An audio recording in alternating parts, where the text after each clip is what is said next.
Hello, my friends. Welcome to another amazing read. Go grab your stuffy. Let's do this.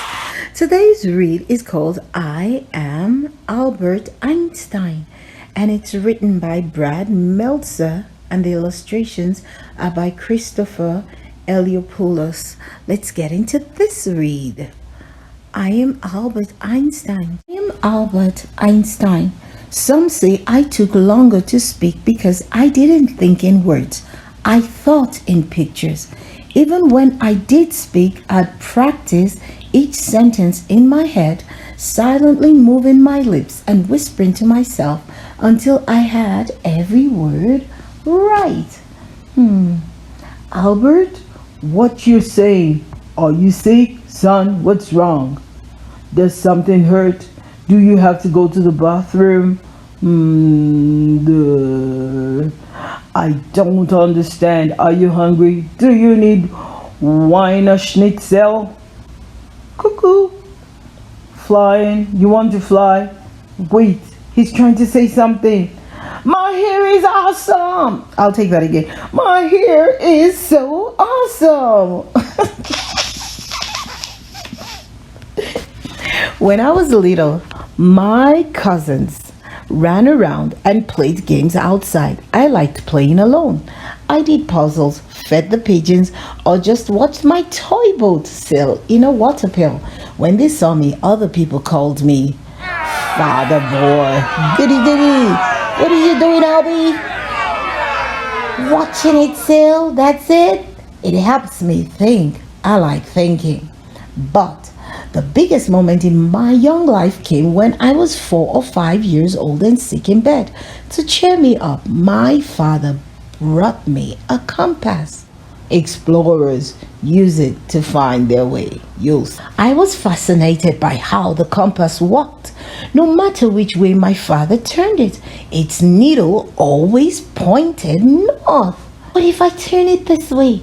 It'll point north. What if I put it upside down? It'll point north. What if I'm the one who's upside down? North. Nothing touched the needle, but somehow the compass knew where to point, like it was guided by an invisible force. Right there I could feel it. There was something behind things, something deeply hidden. The world, the stars, even outer space with all its planets, the whole universe had its own order. That compass made a deep and lasting impression on me. It showed me that life has mystery. The universe has mystery, and it made me curious. Why did the universe behave the way it did? By the time I was 9 years old, I would make complex structures with my blocks and tall houses of cards. It took persistence and patience, but I never gave up. My sister would watch as I'd build them 14 stories high. It's gonna fall. No, it won't. The structure is just right. I'd even see the structure in music as I played my favorite instrument, the one that always helped me think, the violin. Today, people say I was a genius, but back then, teachers thought I was a daydreamer. One even told me, Albert Einstein, you'll never amount to anything. You're a foolish dreamer. But there's nothing foolish about dreaming big and being curious. That's right, Albert. We agree. There's nothing foolish about dreaming big and being curious. When I was in 6th grade, on Thursday night, a medical student would come to our house for dinner. His name was Max Talmud. He used to bring me books. Here's one about something called geometry. Like the compass, that geometry book changed my life. By the time I was 12, I was doing all different kinds of math, like geometry and algebra. By 15, I was onto something called calculus. That means the boy was smart. He already knew more than I did, and I was in medical school. Can't you see? Math has its own logical structure, just like music and my awesome hair. Soon after, I mastered the entire math curriculum. Did that mean I always did well at school? Ask my father. He got good grades and a few bad ones. That's right. Even Einstein got bad grades.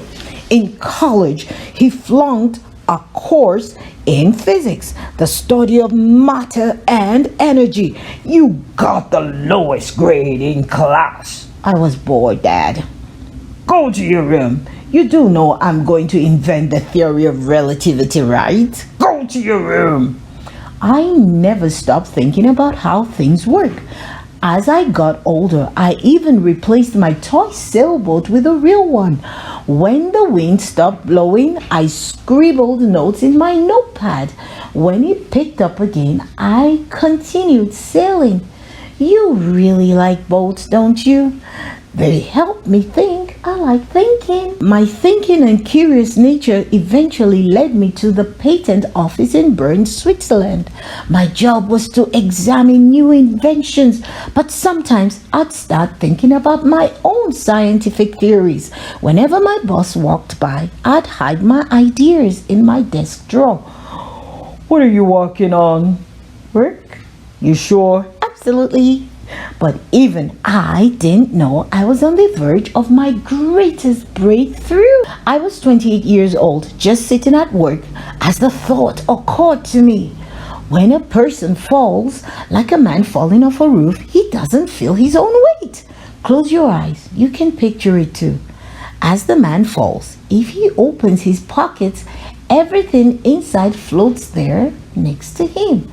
That may sound weird or different, but for me, it was the happiest thought of my life. Why?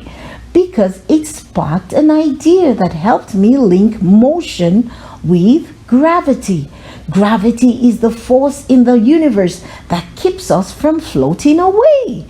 It took me 8 years of hard work, 8 years of asking hard questions to figure it out. But I did. From there, I began to question ideas that most other scientists thought were true. I didn't agree with what most people believed in the beginning. Other scientists wouldn't even listen. Are you crazy? That makes no sense. What does it even mean? It's a formula to help us explain the universe and all of space. It means that everything is full of energy. Sometimes it's hard to get people to go along with you, especially when you discover something new. But I promise you, if you keep at it, it'll be worth it. What you win? The Nobel Prize in Physics. That's amazing. My theory of relativity forever changed how we understand the universe. Even better. You know your hair is awesome, right? I keep telling people that. The end. Well, my friends, thank you for joining me to learn about the amazing Albert Einstein. Until the next time, remember who's amazing? You, my friends, you are so amazing. And keep on reading.